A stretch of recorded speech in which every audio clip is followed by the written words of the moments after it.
Hi hello ನಮಸ್ತೆ. ನೀವು ನೋಡ್ತಾ ಇದ್ದೀರಾ ಸಿನಿ ಜರ್ನಿ ಯೂಟ್ಯೂಬ್ ಚಾನಲ್. ನಾನು ನಿಮ್ಮ ಪ್ರೀತಿಯ ಕಿರಣ್. ಪ್ರತಿ ಒಂದು ಹೊಸ ಇಂಟ್ರೂ ಮಾಡ್ತಾ ಇದ್ದೀನಿ ಅಂದರೆ ಅದು ಹೊಸ ಸಿನಿಮಾ ರಿಲೀಸ್ ಆಗ್ತಾ ಇದೆ ಅಂತ ಅರ್ಥ. ಸೊ ಅದೇ ಥರನೇ ಈ ತಿಂಗಳು 27ಕ್ಕೆ ಒಂದು ಅಥಣಿ ಅನ್ನೋ ಸಿನಿಮಾ ರಿಲೀಸ್ ಆಗ್ತಾ ಇದೆ. ಬನ್ನಿ ಒಂದು ಸಿನಿಮಾ ತಂಡದ ಒಂದು ಪರಿಚಯ ಮಾಡ್ಕೊಡ್ತೀನಿ. ಇವತ್ತು ನಮ್ಮ ಜೊತೆ ಇದ್ದಾರೆ ಎಕ್ಸಿಕ್ಯೂಟಿವ್ ಪ್ರೊಡ್ಯೂಸರು ಮತ್ತು ಖಡಕ್ಕಾದ ವಿಲನ್. ಅವರ ಪರಿಚಯನ ಅವ್ರ ಬಾಯಿಂದನೇ ಕೇಳೋಣ. ಸರ್ ನಮಸ್ತೆ. ನಮಸ್ತೆ ಸರ್. ಸರ್ ನಿಮ್ಮ ಪರಿಚಯ ನಮ್ಮ ವೀಕ್ಷಕರಿಗೆ. ಸರ್ ನನ್ನ ಹೆಸರು ಶ್ರೀರಜನಿ ಪರಿಸರ ಪ್ರೇಮಿ ಅಂತ. ಈ ಚಿತ್ರಕ್ಕೆ ಎಕ್ಸಿಕ್ಯೂಟಿವ್ ಪ್ರೊಡ್ಯೂಸರ್ ಆಗಿ ವರ್ಕ್ ಮಾಡಿದ್ದೀನಿ. ಇದರಲ್ಲಿ ತುಂಬ ಆರ್ಟಿಸ್ಟ್ ಇದ್ದಾರೆ. ಇದೇ ಜೂನ್ 27ಕ್ಕೆ ರಿಲೀಸ್ ಆಗ್ತಾಯಿದೆ. ಅದೇ ನಮಗೆ ಖುಷಿ. ಸರ್ ನಿಮ್ಮ ಪರಿಚಯ ನಮ್ಮ ವೀಕ್ಷಕರಿಗೆ. ನಮಸ್ಕಾರ ಎಲ್ಲರಿಗೂ. ನನ್ನ ಹೆಸರು ಶ್ರೀನಿಧಿ ಭಟ್ ಅಂತ. ಇದು ನನ್ನ ಒಂದು 2ನೇ ಸಿನಿಮಾ. ಇದರಲ್ಲೊಂದು ವಿಲನ್ ಪಾತ್ರವನ್ನು ಮಾಡಿದ್ದೇನೆ. ಸರ್ ಅಂದರೆ ನೀವು ಖಡಕ್ಕಾಗ ವಿಲನ್ ಅಂತ ನಾನು ಇಂಟ್ರೊಡ್ಯೂಸ್ ಮಾಡಿದ್ದೀನಿ. ಅಂದರೆ ಫಸ್ಟ್ ಟೈಮ್ ವಿಲನ್ ಆಗಿ ಮಾಡ್ತಾ ಇರಲ್ಲ, ಮುಂಚೆ ಏನಾರು ಮಾಡಿದ್ರ? ಇಲ್ಲ ವಿಲನ್ ಆಗಿ ಇದೇ ಫಸ್ಟ್ ಟೈಮ್ ಮಾಡ್ತಾ ಇರೋದು. ಓಕೆ.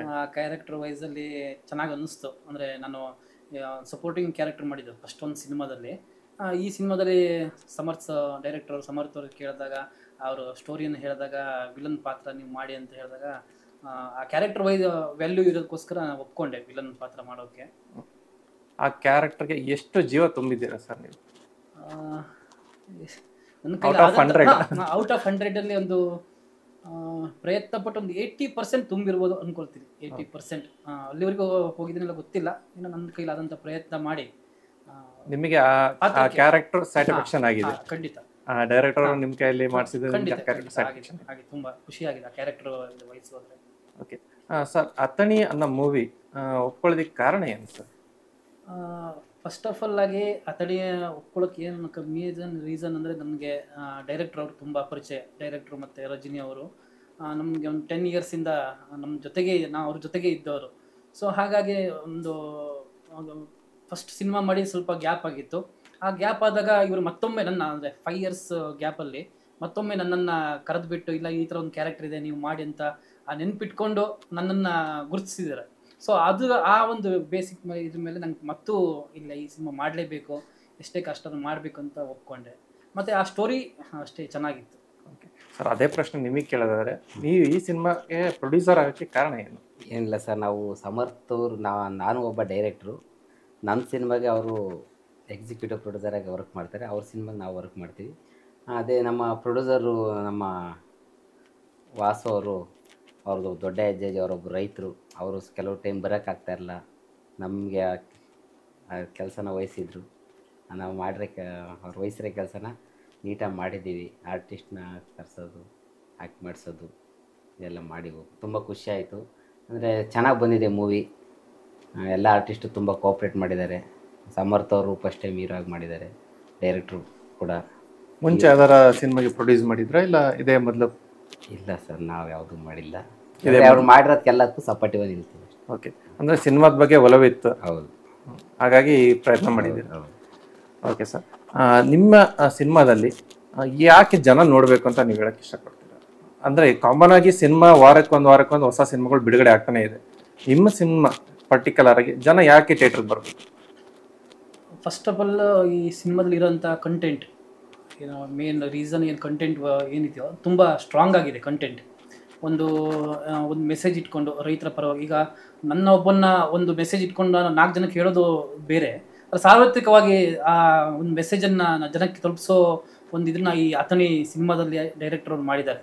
ಸೊ ಆ ಕಂಟೆಂಟ್ ಅಷ್ಟು ಚೆನ್ನಾಗಿದೆ. ಅಂದರೆ ಒಂದು ರೈತರ ಪರವಾಗಿ ಆಗಲಿ, ಯಾವ ಥರ ಕೆಲಸ ಕಾರ್ಯಗಳೆಲ್ಲ ಆಗಬೇಕು, ಮತ್ತು ನಮ್ಮ ಈ ಅಧಿಕಾರಿಗಳಾಗಲಿ ಕೆಲಸ ಕಾರ್ಯಗಳು ಹೇಗೆ ಅಂದರೆ ರೈತರು ನಡೆಸ್ಕೊಳ್ತಾರೆ ಅನ್ನೋ ಒಂದು ಉದ್ದೇಶ ಇಟ್ಕೊಂಡು ಆ ಒಂದು ಬೇಸಿಕ್ ಇದ್ರ ಮೇಲೆ ಕಥೆಯನ್ನು ಮಾಡಿದರೆ ತುಂಬ, ಅದಕ್ಕೋಸ್ಕರ ಈ ಕಥೆಯನ್ನು ಎಲ್ಲ ರೈತ ಬಾಂಧವರು ಎಲ್ಲರೂ ನೋಡಬೇಕು. ಯಾವ ಥರ ಜಾನರ್ ಸಿನಿಮಾ ಅಂತ ಹೇಳಕ್ಕೆ ಇಷ್ಟಪಡ್ತೀರಾ? ಅಂದರೆ ಒಂದು ಸಸ್ಪೆನ್ಸ್ ಥ್ರಿಲ್ಲರ್ ಇದೆಯಾ, ಇಲ್ಲ ಹಾರರ್ ಇದೆಯಾ? ನಿಮ್ಗೆ ಯಾವ ತರ ಜಾನರ್ ಅಂತ? ಯಾಕಂದ್ರೆ ಜನ ಬರಬೇಕು ಥಿಯೇಟರ್ಗೆ ಅಂದ್ರೆ ಒಂದು ಈ ಜಾನರ್ ಅಂತ ಹೇಳಿದ್ರೆ ಅದ್ ನೋಡ್ಕೊಂಡು ಜನ ಬರ್ತಾರೆ. ಯಾಕಂದ್ರೆ ಕೆಲವೊಂದು ಆಡಿಯನ್ಸ್ ಆಕ್ಷನ್ಗೆ ಇಷ್ಟಪಡ್ತಾರೆ, ಸಸ್ಪೆನ್ಸ್ಗೆ ಇಷ್ಟಪಡ್ತಾರೆ. ಸೊ ನಿಮ್ಮ ಸಿನಿಮಾ ಯಾವ ಜಾನರ್ ಅಲ್ಲಿ ಇದೆ? ಇದರಲ್ಲಿ ಹೇಗಿದೆ ಅಂದ್ರೆ, ಒಂದು ಊಟ ಅಂತ ತಗೊಂಡಾಗ ಹೇಗೆ ಎಲ್ಲದೂ ಸಿಗುತ್ತೋ ಆ ಥರ ಇದೆ ಇದರಲ್ಲಿ.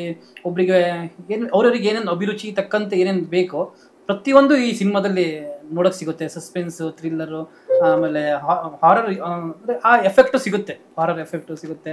ಆಮೇಲೆ ಫೈಟ್ ಬೇಕಾದ್ರೆ ಕಮರ್ಷಿಯಲ್ ಅದು ಸಿಗುತ್ತೆ. ಸೊ ಒಂದು ಊಟವನ್ನು ಹೇಗೆ ನಾವು ಒಂದು ಊಟವನ್ನು ಮಾಡಿದಾಗ ಎಷ್ಟು ಸಮಾಧಾನಕರವಾಗಿರುತ್ತೋ ಆ ಥರ ಈ ಸಿನಿಮಾ ಅಷ್ಟು ಚೆನ್ನಾಗಿ ಮೂಡಿ ಬಂದಿದೆ, ಅಷ್ಟು ಚೆನ್ನಾಗಿದೆ ಸಿನಿಮಾದಲ್ಲಿ. ಓಕೆ, ಕೊನೆಯದಾಗಿ ಪ್ರೇಕ್ಷಕರಿಗೆ ಏನು ಹೇಳಕ್ಕೆ ಇಷ್ಟಪಡ್ತೀರಾ?